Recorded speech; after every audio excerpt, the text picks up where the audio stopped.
ओम शांति। Awakening with Brahma Kumari में आज फिर आप सबका स्वागत।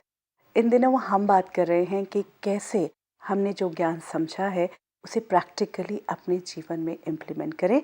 और हमें साथ मिला है एक ऐसी शख्सियत का, एक ऐसी आत्मा का, एक ऐसे भाई का जिन्होंने अपने जीवन में इसे अपनाया और वो प्रैक्टिकल जो हमारे सामने एग्जाम्पल्स आ रहे हैं हमें कहीं ना कहीं इंस्पायर कर रहे हैं। आज भी वो हमारे साथ हैं। ख़ास माउंट आबू से बहुत सीनियर ब्रदर अशोक भाई हमारे साथ हैं। उनका स्वागत करते हैं। ओम शांति। ओम शांति। और हर बार की तरह हमारे साथ हैं ब्रह्मा कुमारी सिस्टर शिवानी। स्वागत आपका। ओम शांति। ओम शांति। अशोक भाई, आपसे ही बात करते हैं। आपकी जर्नी पर हम थे जब आपने कहा, हमें शुरुआत में ही बात की कि माउंट आबू जब आप पहुँचे थे पहली बार, बहुत छोटा सा था। एक बस आई थी पूरी लेने के लिए एक व्यक्ति को, और ज़्यादा बेड्स भी नहीं थे। लेकिन आज अगर हम वहाँ जाते हैं, बहुत सारे हमारे परिवार के सदस्य वहाँ गए हुए हैं, अनंत है, इतना बड़ा है और इतने सारे वहाँ पर अरेंजमेंट्स भी हर तरह के हैं। It looks like God's house only. तो ये जो जर्नी रही है ब्रह्मा कुमारीज़ की भी, चाहे उस जगह की बात कहें या जनरली ऑर्गेनाइजेशन की, और आपकी, उसके बारे में हमें बताएं। हम सब जानते हैं कि इस संस्था की स्थापना स्वयं परमात्मा ने की है और परमात्मा की बुद्धि बेहद की होती है। सारे विश्व की आत्माओं के कल्याण के बारे में ही परमात्मा का चिंतन भी चलता है और उसका कर्म क्षेत्र भी विश्व को संपूर्ण परिवर्तन करने का ही है। वैसे भी कोई भी संस्था बढ़ती है तो एक्सपोनेंशियल उसकी प्रोग्रेस होती है। शुरू में बहुत मेहनत लगती है जब आपने लोगों के जीवन का परिवर्तन करना है, transformation first and contribution letter का सिद्धांत फॉलो करना है। नेचुरली एक्सपेंशन धीरे धीरे होगी, मगर एक क्रिटिकल फिगर आ जाती है। जैसे 70s के एंड में जाकर के 79-80 में संस्था के स्टूडेंट्स की संख्या करीब 1 लाख हो गई थी और 1 लाख का वो एक क्रुशल फिगर था। जिसके बाद एक्सपोनेंशियल एक्सपेंशन जब हुई तो जैसे 28 वर्ष करीब लगे पहला 1 लाख करने में, 14 वर्ष लगे उसके 1 से 3 हो जाने में, उसके बाद 3 से 9 हो जाने में। तो अभी जैसा मैंने जाके देखा, मेरे समर्पित होने का कार्यकाल शुरू हुआ 1983 में और उसमें ही हम लोग 1 लाख की फिगर क्रॉस कर चुके थे। और पहला हम एक हॉल बना रहे थे बड़ा, जिसे ओम शांति भवन कहते हैं। उस समय बिना सपोर्ट का वो सबसे बड़ा हॉल माना जाता था, क्योंकि इसमें 3000 सीटिंग कैपेसिटी का हॉल बनाया था और कोई सपोर्ट नहीं थी, कोई पिलर नहीं था। और जब एक बड़ा प्रोजेक्ट बन गया तो फिर सरकार की निगाहों में भी आ जाते हैं और जो इंस्पेक्टिंग ऑर्गेनाइजेशन होती हैं उनकी निगाह में भी आ जाते हैं। तो एक सीबीआई के एसपी साहब को भेजा गया, सीआईडी के एसपी साहब को, मुझे याद है, और उन्होंने आकर के ये चेक करना चाहा कि इतने सारे फंड्स कहाँ से आ रहे हैं जो इतना बड़ा 1 करोड़ का हॉल बना रहे हैं आप। तो पहले उसने टोटल कॉस्ट पूछी, फिर सिद्धांत वही सुनाया कि contribution of regular members only. Then is next question was कि आपकी संख्या कितनी है। तो I said now we are 1 lakh plus 1 lakh plus 1 crore rupees hall, my inquiry is over. As simple as that. एक सीबीआई का, सीआईडी का एसपी है, एसएसपी होता है, वो 5 जिलों को संभालता है, लेकिन इतना सेंसिबल होता है कि कंट्रीब्यूशन अगर मेंबर्स की है और संख्या 1 लाख से ऊपर है तो 1 करोड़ रुपये कुछ नहीं। And then he said okay, मुझे हॉल दिखाइए और ये बताइए कि आप यहाँ क्या शिक्षाएं देते हैं। लेटर ऑन वही ऑफिसर एज ए डीआईजी हमारे कोर्स करने के लिए कैंपस में आया। तो वो डीजी बीपीआरडी में सेवारत थे और उन्होंने बहुत अच्छा फीडबैक हमें दिया कोर्स करने के बाद।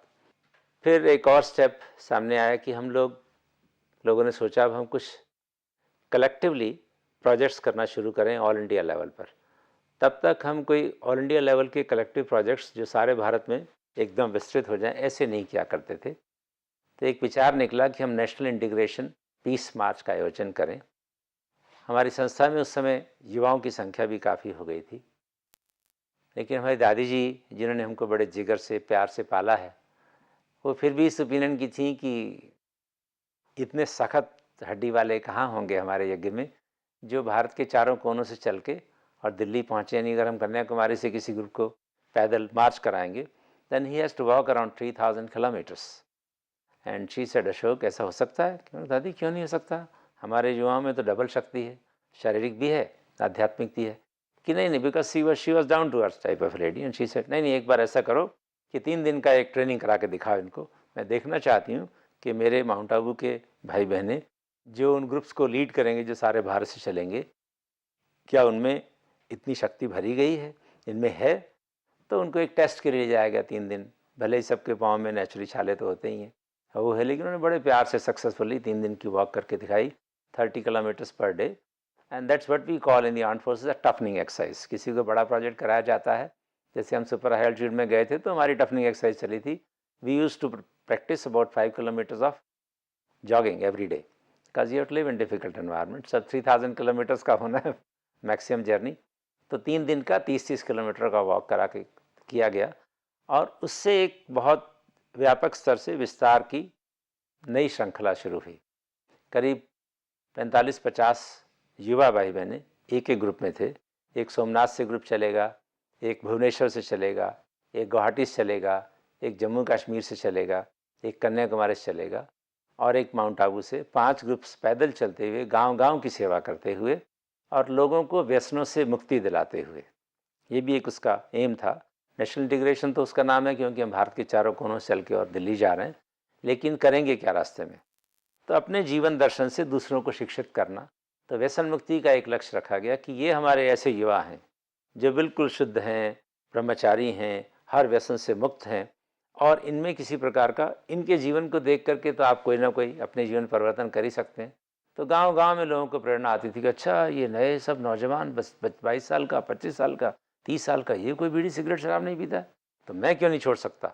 तो सरपंच को प्रेरणा आती थी, उसको देख करके बाकियों को आती थी। तो एक, जिसे मैंने कहा ना एक्सपोनेंशियल एक्सपेंशन होती है, तो प्रोजेक्ट्स फिर ऐसे शुरू हो गए जिनसे दिन रात चारों तरफ क्विकली मैसेजेस पहुंचने शुरू हो गए। और गांव-गांव में जब आप जाना शुरू कर देते हैं तो नेचुरली भारत की आत्मा जो है वो तो गांव में ही बसती है। तो गांव वालों को जब बल मिलता है तो संस्था जो है एकदम विकसित रूप में आती है। केवल शहरों की सेवा करने से हम उसको संपूर्ण भारत का विकास कभी नहीं कह सकते। कौन सी ऐसी ताकत है कि हम अपने ऑर्गेनाइजेशंस को, चाहे वो प्रॉफिट मेकिंग भी हो या फिर कई एनजीओज हैं जो बड़े लेवल पर सोशल वर्क करना चाहते हैं और कर रहे हैं, वो कहीं ना कहीं बर्नआउट होने लगते, तो कौन सी वो शक्ति है जो सस्टेन करवा पाएगी? एक, क्योंकि मोस्टली जो सोशल ऑर्गेनाइजेशंस हैं ना वो बाहर काम कर रहे हैं सिर्फ, मतलब आउटर वर्क, इनर वर्क नहीं है साथ साथ। तो आउटर वर्क करने में चैलेंजेस आएंगे, आप गांव-गांव जा रहे हैं, चैलेंजेस आएंगे, आप एडमिनिस्ट्रेशन के साथ काम कर रहे हैं, कंट्री के चैलेंजेस आएंगे। इनर ताकत नहीं होगी तो आप थक जाते हैं थोड़ा टाइम। तो वो सोशल वर्क हो तो रहा है, अच्छा हो रहा है, लेकिन आपकी एक्सर्शन हो रही है इंटरनल की, तो बहुत डिफ़िकल्ट है। और फिर आपका जो मोटिवेशन है, शुरू में तो वो उमंग उत्साह बहुत होता है, लेकिन कुछ एक सालों के बाद कई बार वो उमंग उत्साह कम हो जाता है, क्योंकि आपकी एनर्जी बहुत कंज्यूम हो रही है, जनरेट नहीं हो रही है। काम अच्छा हो रहा है लेकिन आपकी इंटरनल एंथुजियाज्म नहीं जनरेट हो रही है। लेकिन जहाँ वो वर्क भी हो रहा है लेकिन साथ में स्पिरिचुअल इनर एम्पावरमेंट है, तब आपका कांस्टेंट सोर्स ऑफ एनर्जी है एंड आपके अंदर कांस्टेंट एंथुजियाज्म है। सोशल वर्क अगर हम देखें ना, we generally want to do it for others, ये हमें कुछ किसी और के लिए करना है। यहाँ पे फाउंडेशन होता है मुझे अपने ऊपर काम करना है। सेवा तो जस्ट हैपेंस, एक्चुअली वो हो जाती है अपने आप, हमें कुछ उसमें बहुत ज़्यादा करना नहीं है। It's a by product of the धारणा जो हम अपने जीवन में करते हैं। तो इसलिए पहला फाउंडेशन आपका स्ट्रांग रहता है, और जितना हर एक का फाउंडेशन स्ट्रांग रहेगा उतना उससे वो एनर्जी तो आउटर फ्लो करेगी कार्य में, और जो ग्रोथ है वो ऑटोमेटिकली इसलिए भी होती गई, निस्वार्थ कार्य चल रहा था, selfless, absolutely selfless, not only funding, not only commercially selfless, लेकिन किसी को कुछ नहीं चाहिए, यहाँ तक कि नाम, मान, शान, मेरा रिस्पेक्ट, मेरा नाम कहीं लिखा जाए, मुझे कोई अप्रिसिएशन मिले, वो एनर्जी भी उस टास्क में नहीं थी। सो वो सेल्फलेस सर्विस जहाँ होगी, एब्सोल्यूट सेल्फलेस, तो फिर उसकी स्पीड बहुत अच्छी हो जाती है। अशोक भाई, अब ये जो एक यात्रा हुई उसके बाद जो ऑर्गेनाइजेशन की ग्रोथ है, चाहे वो डिफरेंट कैंपसेस या रिट्रीट सेंटर्स या विदेशों में जो इतनी सेवा हो रही है, वो फिर पूरा प्रोसेस कैसे चला? वो फिर जैसे मैंने अब कहा कि एक क्रुशियल फिगर होती है, जैसे 1 लाख की थी और हम उससे आगे बढ़े, तो पहले एक छोटा सा प्रोजेक्ट था हॉल का बनाने का, जो आज भी बेहद की सेवा कर रहा है। फिर एक हॉस्पिटल की बात आई कि संस्था की संख्या इतनी बढ़ती जा रही है, उनको भी कुछ मेडिकल फैसिलिटीज़ फोर्सी करनी चाहिए। प्लस हम जिस हेडक्वार्टर्स हमारा जो माउंट आबू में है वो टोटली ट्राइबल बेल्ट है, उसके आसपास के जो ट्राइबल विलेजेस हैं उनकी प्रोग्रेस में हम कुछ इफ़ेक्टिव योगदान करें। नहीं तो लोग कहेंगे चिराग तले अंधेरा है, तो पहले अपने घर का अंधेरा और आसपास का अंधेरा तो दूर करें। इसीलिए हॉस्पिटल के बारे में सोचा गया और उसमें भी काफ़ी obstacles I. Change of land use एक करना पड़ता है हमको, जो कंट्रीब्यूट कर रहे थे उनके प्लॉट शहर में थे और मास्टर प्लान में हॉस्पिटल शहर के बाहर दिखाया गया था। तो उसको चेंज कराने के लिए एडमिनिस्ट्रेटिव लेवल के साथ साथ पॉलिटिकल लेवल तक भी जाना पड़ता है। और मेरे लिए मैं समझता हूँ कि सबसे डिफ़िकल्ट प्रोजेक्ट था उस हॉस्पिटल का चेंज ऑफ लैंड यूज़ कराने का, क्योंकि एक कलेक्टर साहब ने हमें कहा कि आप एप्लीकेशन दीजिए, मैं रिकमेंड कर रहा हूँ, approval is guaranteed, you don't have to worry and then you can start construction. अब हम लोगों ने प्रोजेक्ट दे दिया चेंज ऑफ लैंड यूज़ का भी, और कुछ दिन के बाद कंस्ट्रक्शन भी शुरू कर दिया। Actually change of land use होने के बाद आपके मैप्स अप्रूव होते हैं, मैप्स अप्रूव होने के बाद कंस्ट्रक्शन होती है। तो पहली बार हम लोगों ने एक ऐसा काम कर दिया। अभी तक तो हम वैल्यू सिर्फ पढ़ाते थे और अभी समाज सोशल वर्क में आए तो ये बात हो गई। फिर नेचुरली उनको समझाना बड़ा कठिन हो जाता है कि वो फाइल पहली तो अभी क्लियर हुई नहीं है, दूसरी फाइल पीछे चल रही है। तो यहाँ तक भी करना पड़ा कि सीएम साहब के बड़े भाई साहब को लाके प्रोजेक्ट दिखाना पड़ा और उन्होंने जाके फिर अपने भाई को समझाया कि पहली बार ये सोशल प्रोजेक्ट कर रहे हैं, इनको प्रोसीजर्स का पता नहीं है, इसलिए आप इस प्रोजेक्ट को सब काम इकट्ठे ही कर दीजिए, यानी इनका मैप भी अप्रूव कर दीजिए और चेंज ऑफ लैंड यूज़ भी कर दीजिए। और इस मामले में हमें सबसे अच्छा योगदान जो मिला वो हमारे सीएम साहब का मिला। वैसे फाइल मूव करने में तो हमारे राजस्थान सरकार में हमारे एक IAS अफसर ने बताया कि सरकार उससे कहते हैं जो सड़क सड़क पे चलती है। तो ये प्रोजेक्ट का पास करना इतना आसान नहीं है, वो कह रहे थे। लेकिन जिस व्यक्ति ने कहा उसका अपना कैरेक्टर देखिए। He was going on retirement, it was 31st of that month and it was 5:30 PM जब हम लोग सेक्रेटरीट में खड़े हुए थे। बहुत सारे प्रेरणा के स्रोत भगवान पैदा करता है। वो व्यक्ति सीनियर IAS अफसर, चीफ सेक्रेटरी लेवल का होकर के as chairman of the revenue board, he was retiring and then he saw us. क्या कर रहे हो अशोक भाई यहाँ आप लोग? एक बलदेव भाई थे मेरे साथ, कि वो हमारी अस्पताल की फाइल है ना उसको ढूंढ रहे हैं, क्योंकि आज हमारे CM के सेक्रेटरी ने CM को पुटअप करके उसको क्लियर कराना है। भाई ये राजस्थान में फ़ाइल ऐसी जल्दी नहीं मिला करती, मैं आपको ढूंढवा के देता हूँ। मैंने कहा सर आप रिटायर हो रहे हैं, शाम के 6 बजने वाले हैं, आपको ऑफिस वर्क भी पूरा गया? नहीं नहीं नहीं नहीं, आज की तारीख को रात को 12 बजे तक तो मैं सरकार की स्ट्रेंथ में ही हूँ, रात को 12 बजे के बाद रिटायर होऊंगा मैं। And imagine that gentleman came with us, he sat with the CM secretary, he got the file searched out, file ला के उसने सामने रखवाया। उसको मालूम था कि ये स्टेप्स बाद में इनसे पूरे नहीं हो पाएंगे, तो ही सेड देखिए सेक्रेटरी साहब ये सामने आपके व्यक्ति बैठा है, इससे सब सवाल पूछ लीजिए। सोशल प्रोजेक्ट में तो यहाँ तक होता है कि संस्था के फंड्स की बात और होती है। His first question was, do you think that only the BKs will fund this project and run it? I must tell you Ashok भाई, impossible, you cannot run a hospital. मुझे आपकी संस्था के संचालन का पता है, आप एमरजेंसी फंड्स नहीं जनरेट कर सकते, आपके पास रूटीन फंड्स तो लोग दे रहे हैं, अस्पताल में तो एमरजेंसी बहुत आती हैं, और उसमें कोई बड़े व्यक्ति का जिसके पास सचमुच काफ़ी पैसा हो और अस्पताल चलाने का अनुभव हो, वो अगर किस ट्रस्ट का मेंबर है तभी आप इसको चला पाएंगे। And I just told him, sir read out the letterhead, it is not in the name of BKs, the letterhead is J. Vatumal research foundation, trust बनाया गया। तो he says, oh is that same Vatumal who is running a hospital in Bombay? Yes sir, then it's done, you can manage it। बस एक ही था उसके मन में सवाल। देखिए 8 बजे CM साहब आएंगे, 8:30 बजे आपकी फाइल अप्रूव हो जाएगी। तो ऐसे ऐसे लोगों का भी साथ मिलता है। कुछ तो चीज़ अनुभव से सीखी जाती है कि सचमुच ऐसे व्यक्तियों का योगदान हो, यानी कुछ सामाजिक योगदान और आध्यात्मिक शक्तियाँ मिलकर के जब कार्य करती हैं तब हम सोशल प्रोजेक्ट्स को आगे बढ़ा सकते हैं। Very true. But that total process of going through the whole thing through the offices gave me an education which became the foundation for the next project about the academy which I stay now. So everything in life is a learning process. ये हमको सिखाया जाता है, कितना बड़ा भी कोई विघ्न आए उसको कभी विघ्न ना समझो, ये समझो कि आपको एक नई चीज़ सिखाने के लिए ये परिस्थिति आपके सामने आई है और आप एक नया कुछ ना कुछ सीखेंगे और वो आपके आगे काम आता रहेगा.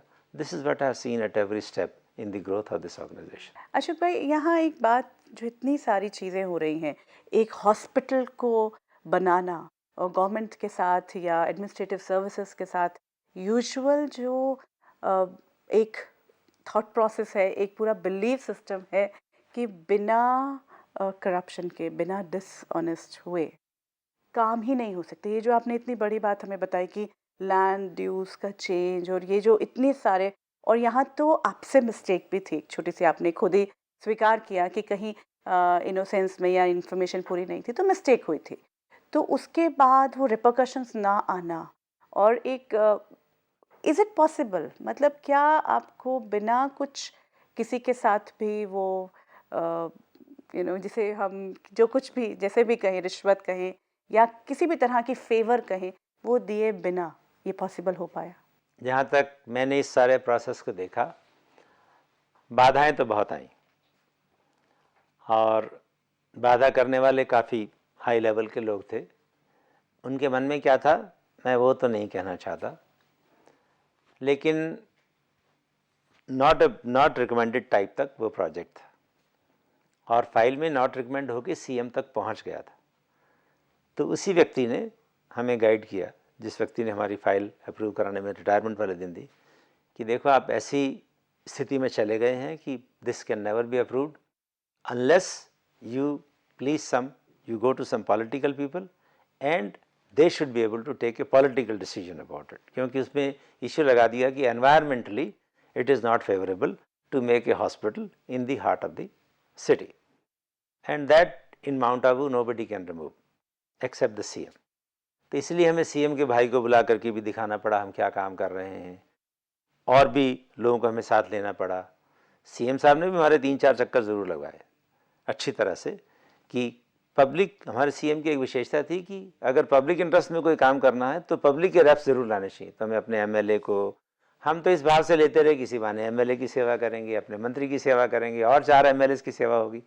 तो जितने भी हमारे उस वेस्टर्न राजस्थान के पॉलिटिकल लीडर से सबकी सेवा की और सबको इकट्ठा करके हम लेके गए सीएम के पास. तब जा कर के उन सबको देख कर सीएम ने कहा, अच्छा आपके इलाके के मिनिस्टर भी आए हैं, सब एमएलएज भी आए हैं, फिर तो मुझे आपका काम करना ही पड़ेगा. And then he lifted the file, he lifted the phone and then he started talking to the person who had written not recommended because of environmental reasons. तो फाइल उसके पास नहीं थी, लेकिन जब एक पॉलिटिकल लीडर डिटर्मिनेशन कर लेता कि सच में अच्छा काम है तो इम्प्लीमेंट कैसे करता है, it was a learning for me. तो उन्होंने फ़ोन उठाया और फ़ोन उठा करके, सेक्रेटरी साहब मैं फलाना फलाना बोल रहा हूँ, मैं नाम नहीं लेना चाहता, I don't think I should mind that, मैं भैरव सिंह बोल रहा हूँ. सर सामने से जवाब आता है कि भाई ये सारे एमएलएज, मिनिस्टर और ये संस्था वाले आए हैं, ये एक अस्पताल बनाना चाहते हैं और मैंने सुना है कि तुमने फाइल में नॉट रिकमेंडेड लिखा है, क्या कारण है? तो उसने कहा sir environmentally it is not advisable to make a hospital in the heart of the town. अच्छा ये पॉलिसी को इम्प्लीमेंट कौन करता है? आप हैं सर चेयरमैन, उस कमेटी के आप ही चेयरमैन हैं. अच्छा तो ये बताओ, ये जो पर्यावरण की बात है ये जिंदा आदमी के लिए होती है या मुर्दा आदमी के लिए होती है? देख भाई, अगर अस्पताल नहीं होगा, लोग जिंदा ही नहीं रहेंगे तो तेरा पर्यावरण कौन देखेगा? तो that man understood that now he has to do it. Then he says sir if you desire it should be made, it can be made, but environmental issue will remain. ये पर्यावरण का जो एक समस्या है वो कैसे ठीक होती है? सर पौधे लगाने से. कितने पौधे तुम लगवाना चाहते हो इस इलाके में जहाँ ये अस्पताल बनाना चाहते हैं? कि कम से कम 500 पौधे लगने चाहिए, क्योंकि 2-3 एकड़ का प्लॉट है. हाँ भाई संस्था वालों, आप बताओ अशोक भाई कितने पौधे लगाओगे? कि कम से कम 5000. Please tell him we love environment, we have a wing which is working for environmental development and plants are our most favorite thing because we run an institution where spiritual environment is to be created only through greenery. So 5000 पौधे की तो आप guarantee ले लीजिए मैं कोशिश करके 15,000 लगवाऊंगा। हमारे पास समुचित स्थान है, हम खूब डिज़ाइनिंग ऐसी करेंगे कि 5,000 से अधिक प्लांट्स लगेंगे। एंड ही टोल्ड भाई ये 5,000 कह रहे हैं, कर दोगे? सर आप मुझे फाइल भेज दीजिए, मैं उस नोट को चेंज कर देता हूँ। कि नहीं नहीं, नोट तो मैं ही ठीक कर लूँगा। चलो ठीक है, तुम रिकमेंडेड करके फाइल ले आओ। Now I was seeing the wisdom of a political person. That gentleman might be right in his place because he has his own concepts, but then higher is the interest of the society. He says पर्यावरण जिंदा आदमी के लिए होता है या मुर्दा के लिए होता है। And that gentleman became the vice president of India letter. So and he was also treated in the hospital. जो उन्होंने बुनने का काम किया, it gave him personal benefit. उनकी ऐसी कुछ पेन्स की दिक्कत थी, उस एज में हो जाती हैं, जो कहीं भी कोई एलोपैथिक डॉक्टर सीख नहीं कर सकते। Though it is a modern allopathic hospital, but we have ayurvedic, homeopathic, yoga, all working under the same roof. He had to come for treatment to us and he got healed. तो पुण्य का काम अगर सच्चे हृदय से किया जाता है तो फलीभूत तो होता है, उस व्यक्ति को भी बेनिफिट देता है जो इंस्ट्रूमेंट बनता है उसकी कार्य की पूर्णाहुति में, और आपको हर तरफ से सपोर्ट मिल जाती है अगर आपकी नीयत अंदर से अच्छी है। प्रोसीजर में कोई भी गलती कर सकता है, और डिटर्मिनेशन होना चाहिए कि आपने रॉन्ग मीन्स को अडॉप्ट नहीं करना। We will not give any money to any person whatever may be his motive, but it can always be compensated by hard work. I had to work 3 constant months. I was told by the collector, you have to stay in the capital and work day and night for it, then only this project will be through. तो procedural angles में अगर आप shortcut नहीं लेना चाहते, अपनी values को compromise नहीं करते, तो थोड़ा सा लॉन्ग कट लेना पड़ता है, लॉन्ग डिस्टेंस ट्रैवल करना पड़ता है, लेकिन काम तो होता ही है और कोई ना कोई अच्छा निमित्त परमात्मा की ओर से मिल ही जाता है। Like our CM became the instrument and he did it. Very beautiful. In fact, these are the stories which are very inspiring. Sister Shivani, ये जो कहीं ना कहीं एक ऐसा काम हो जाना जो हताश भी तो हो सकते थे, ये जो आपकी परसिस्टेंस थी चारों तरफ से, और इतना बड़ा नोट लिखा जाना एनवायरमेंटल इश्यूज से जुड़ा हुआ, अगर आपके पास कोई बहुत स्ट्रॉन्ग वो जान पहचान नहीं है, ये कहा जाता है। What is it that makes it work? आज बहुत सारे ऑर्गेनाइजेशंस हैं, बहुत सारे एनजीओज होंगे जो ये जानना चाह रहे होंगे कि उनको बहुत कुछ फेस करना पड़ता है, तो उनको वो सारी एनर्जीज उनके लिए कैसे वर्क करें? एक, डिमोटिवेटेड ना हो जाए, अपना विजन, मिशन और वैल्यूज़ क्लियर रखें। अगर मिशन है कि वो काम करना ही है, डिमोटिवेटेड ना हो हार्डशिप से, लेकिन मोस्ट इम्पोर्टेंट वैल्यूज़ पर कॉम्प्रोमाइज़ ना करें, चाहे कुछ भी हो जाए। एंड जैसे भाई साहब ने कहा, मेहनत बढ़ जाती है। आज हम वैल्यूज़ पर को क्यों कॉम्प्रोमाइज़ कर रहे हैं कि 1 महीना कौन वेट करे वो फाइल पास होने के लिए, तो चलो लिफाफा पकड़ाओ, 2 दिन में फाइल पास करा लो। सो इट्स नॉट, एंड फिर हम कहते हैं ये तो करना ही पड़ता है। नहीं, ये हमने किया ताकि हम 1 महीने की मेहनत से बच जाएं। So it's actually our laziness that we are compromising on our values, and then probably that's not the right energy for our work. लेकिन अगर हम अपने values पर compromise नहीं करते, हमने हर जगह देखा, ये तो बहुत बड़े लेवल पर था, आप इसको अपने ऑफिस में, अपने काम में छोटे छोटे लेवल्स पर भी यूज़ करके देखें। हर ये जो थॉट पैटर्न है कि वो तो लेंगे ही, वहाँ तो ये करप्शन होती ही है, this is not a very right energy जो हम भेजते हैं सामने वाले को। जो सामने है वो भी एक आत्मा है जो अपना रोल प्ले कर रहा है, लेकिन आज दिन तक उसको बहुत सारी ऐसी एनर्जीज मिल रही थी और बहुत सारे लोग थे जो तैयार थे अपनी वैल्यूज़ पर कॉम्प्रोमाइज़ करने के लिए। लेकिन जब ऐसे लोग सामने आएंगे जो नहीं कॉम्प्रोमाइज़ करेंगे, तो सामने से भी आपको वो वाली एनर्जी मिलेगी, लेकिन मेहनत पहले हमें करनी है। I think if everyone experiments with this, there is no way that you will have to compromise on your values. लेकिन ध्यान ये रखना पड़ेगा, it doesn't have to be सिर्फ जब ऐसे कोई प्रोजेक्ट है या काम है। हर रोज़ हर बात में छोटी छोटी, चाहे आपने रेड सिग्नल तोड़ दिया तो भी आप अपने वैल्यूज़ पर कॉम्प्रोमाइज़ नहीं करेंगे कि पुलिसमैन की पॉकेट में आपने 100 रुपये डाल दिए और 400 रुपये बचा दिए। वैल्यूज़ एक एनर्जी है जो आपने हर स्टेप पर अगर यूज़ किया, तो जब आपके सामने ऐसी कुछ थोड़ी बड़ी परिस्थिति आएगी तब भी you will be able to cross through that. Definite है ये।